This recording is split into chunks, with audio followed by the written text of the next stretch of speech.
Assalamualaikum semua. Pada video yang lalu, Ustazah telah kongsikan resepi nasi tomato dan juga acar timun. Untuk video kali ini, Ustazah akan kongsikan gandingannya pula iaitu ayam masak merah ala kenduri dengan menggunakan resepi sendiri. Jom memasak.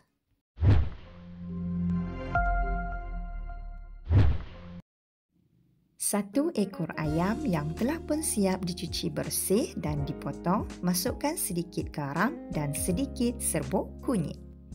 Gaul-gaulkan garam dan serbuk kunyit sehingga keseluruhan ayam dan sedia untuk digoreng. Panaskan minyak secukupnya. Setelah minyak panas, bolehlah terus menggoreng ayam. Kawan-kawan boleh goreng ayam separuh masak ataupun betul-betul masak. Ustazah goreng sehingga betul-betul masak. Setelah ayam masak, bolehlah terus diangkat dan ditoskan.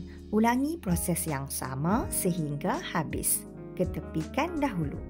Jom kita sediakan bahan-bahan kisar. 1 biji bawang besar, 4 biji bawang merah, 3 biji buah keras, 5 ulas bawang putih, 2 inci halia dan 7 biji buah kurma yang telah pun dibuang biji. Semua bahan-bahan ini akan dikisar halus bersama dengan 1 cawan air. Panaskan 1,5 cawan minyak masak. Kita gunakan minyak gorengan ayam tadi ya. Tumis 4 sekawan, 2 batang serai dititik. Kemudian masukkan bahan-bahan yang telah pun siap dikisar halus tadi. Untuk membuat ayam masak merah ni, eloklah kita menggunakan kuali yang dalam ya dan bertutup supaya tidak merecik. Seterusnya, masukkan 2 helai daun pandan dan 5 sudu besar cili kisar. Cili kisar ni boleh juga dikisar bersama dengan bahan kisar yang lain ya. Tetapi Ustazah kisar asing supaya boleh ejas banyak dan sedikit mengikut tahap kepedasan yang disukai. Tutup dulu tudung kuali supaya tidak merecik. Teruskan memasak sehingga betul-betul masak dan naik minyak lebih kurang 15 minit. Setelah betul-betul masak dan naik minyak lebih kurang macam ni, bolehlah kita masukkan 1 biji buah tomato dipotong dadu dan setengah cawan air putih. Ustazah masukkan air putih sedikit demi sedikit sambil kacau goreng. Kawan-kawan perlulah kacau selalu ya supaya tidak hangit di bahagian dasar kuali dan masaklah dengan menggunakan api yang sederhana kuat. Teruskan memasak lebih kurang 5 minit lagi sehingga kuah sedikit pekat dan naik minyak. Nampaknya kuah masak merah kita telah pun masak dan naik minyak. Nampak tu? Sangat cantik. Seterusnya bolehlah kita masukkan bahan-bahan perasa.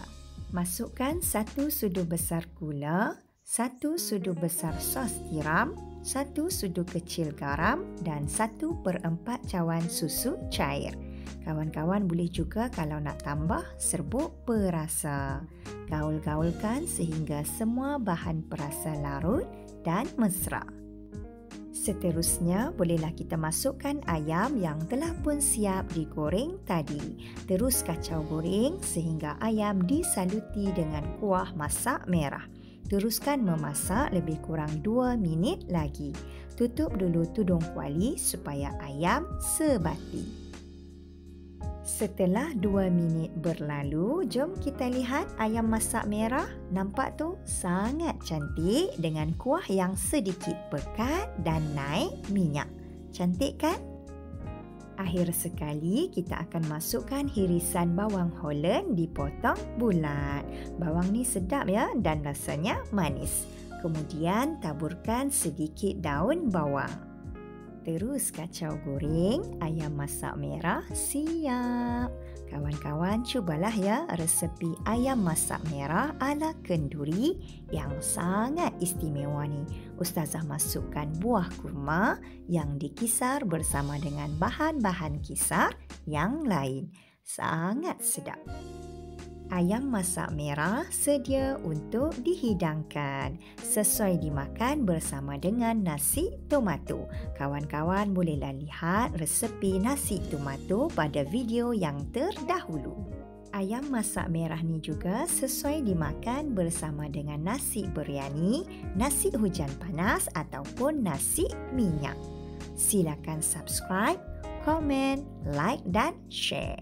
Kawan-kawan cubalah ya.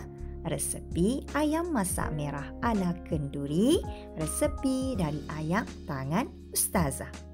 Selamat mencuba.